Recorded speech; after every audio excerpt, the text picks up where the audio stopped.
Dear friends, welcome to the World War II Front Channel. On the eve of the battle for Berlin, the Smish military counterintelligence agencies were tasked with finding and arresting Hitler and other leaders of Nazi Germany. As part of the advancing units of the First Belarusian Front, military counterintelligence stormed the Reichstag and the Reich Chancellery with a Führer bunker equipped in its courtyard, a carefully fortified, concreted underground structure in which Adolf Hitler and his propaganda minister Joseph Goebbels hid in the last months of the war.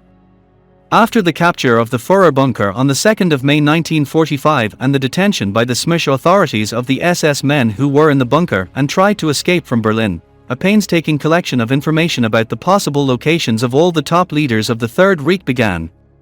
Among the witnesses of the last days of the Nazi Führer were the Chief of Defense of the Citadel Sector, Reich Chancellery and Bunker, Wilhelm Munch, head of Hitler's personal guard Hans Rattenhuber, senior valet Heinz Linge, personal adjutant Otto Gunsk, as well as personal pilot, commander of the Führer Squadron Hans Bohr, in some sources, translators mistakenly listed as Hans Bauer.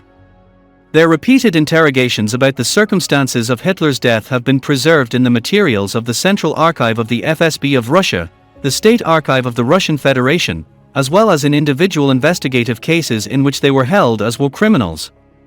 From the testimony of eyewitnesses, it followed that Adolf Hitler and Eva Braun, who married him the day before, committed suicide on the 30th of April 1945, and on May the 1st they were followed by Joseph and Magda Goebbels, who had previously killed 6 of their children, whose corpses Soviet soldiers found in a bunker. On the 13th of May 1945, employees of the Smish counterintelligence department of the 79th Rifle Corps discovered the burial place of the burnt corpses of Hitler and E. Braun in the garden of the Reich Chancellery, the authenticity of which was confirmed by numerous forensic medical examinations. Documents from the investigative case of Hans Bohr, stored in the department of the FSB of Russia for the Novgorod region, are published for the first time. Below are published documents from the Archive Fund of the Office of the FSB of Russia, in the Novgorod region from the investigative file of the personal pilot of the Führer, SS Gruppenführer and Police Lieutenant General Hans Bohr. Even before Hitler came to power, Bohr, on the recommendation of Himmler and Hess, became his personal pilot. In 1934, he headed a government squadron. It was Bohr who brought German Foreign Minister Joachim von Ribbentrop to Moscow in 1939 to negotiate a non-aggression pact. Until the last days of the life of the head of the Third Reich, the personal pilot enjoyed his full confidence. It was assumed that Bohr could be assigned a mission to evacuate Hitler and other Nazi leaders from Berlin. For this reason, he was in the Führer bunker and witnessed the last days and hours of Nazi Germany. Bohr told Soviet investigators about what he saw during interrogations. According to him, as soon as it became known that the Red Army units were approaching Potsdamer Platz, the women in the Führer bunker began to prepare for death. Magda Goebbels told the pilot that she carried a syringe and pills with poison that killed instantly, and Eva Braun gave orders regarding her property. Hans Bohr, along with Bormann's group, tried to break through the encirclement ring on tanks, but was seriously wounded and was captured by the Soviets. Here is the most valuable information about the death of Hitler. The Führer's last conversation with the pilot was on the 30th of April 1945. And now I propose to get acquainted with the handwritten testimony of SS Gruppenführer and Police Lieutenant General Hans Bohr. Bauer's autobiography. I, the son of the Postal Secretary Hans Bohr, was born on 06/19/1897 in the city of Ampfing. From the 6th to the 18th year of my life, I studied at a folk real school and a trade school. In 1915, I voluntarily joined the Army Aviation. I was in aviation until 1923, and then I joined the civil service. In 1932 I was seconded to accompany Adolf Hitler during his propaganda flights, in connection with the upcoming elections. When the Führer came to power, he asked me to become his personal pilot and form a government squadron. In 1934 I became a major, and by the beginning of the war I had 30 large passenger aircraft under my command. On the 30th of January 1945, I was promoted to Lieutenant General. In the First World War I received the following awards: the Iron Cross of the 1 and 2 class, the Bavarian Medal of Bravery, the Cross of Military Merit, the Cross in Memory of the War. In World War II, the following awards: Military Medal for Austria, for Czechoslovakia, for Memel.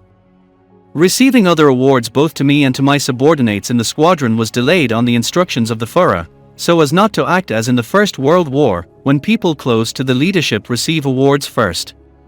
Only 6 weeks before the end of the war, I was able to obtain permission to receive awards for my subordinates in the squadron.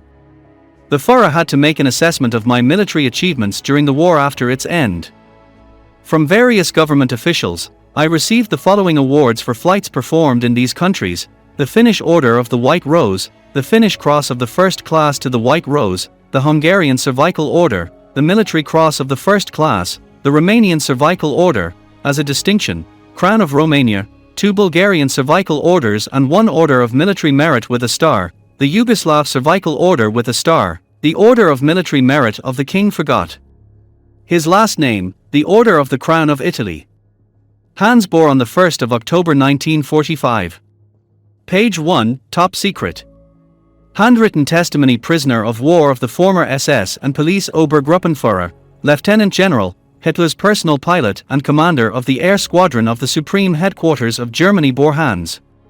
Since 1932, I, Bohr Hans, an Obergruppenführer of the SS troops, have been Hitler's personal pilot, and since that time I have made all flights with him. In 1934 Hitler instructed not to create a government air squadron, of which I was the commander until the German surrender in May 1945. As a pilot of the Lufthansa Aviation Society and often flying on the Munich-Berlin line, as a member of the NSDAP since 1926. I met a number of NSDAP leaders, including Heinrich Himmler, Hermann Esser, Robert Ley and other prominent Nazis. In 1932, they recommended me to Hitler to conduct election flights. Since then Hitler has flown exclusively with me. Performing the duties of Hitler's pilot, I formally until 1934 and still remained in the service of the Lufthansa community.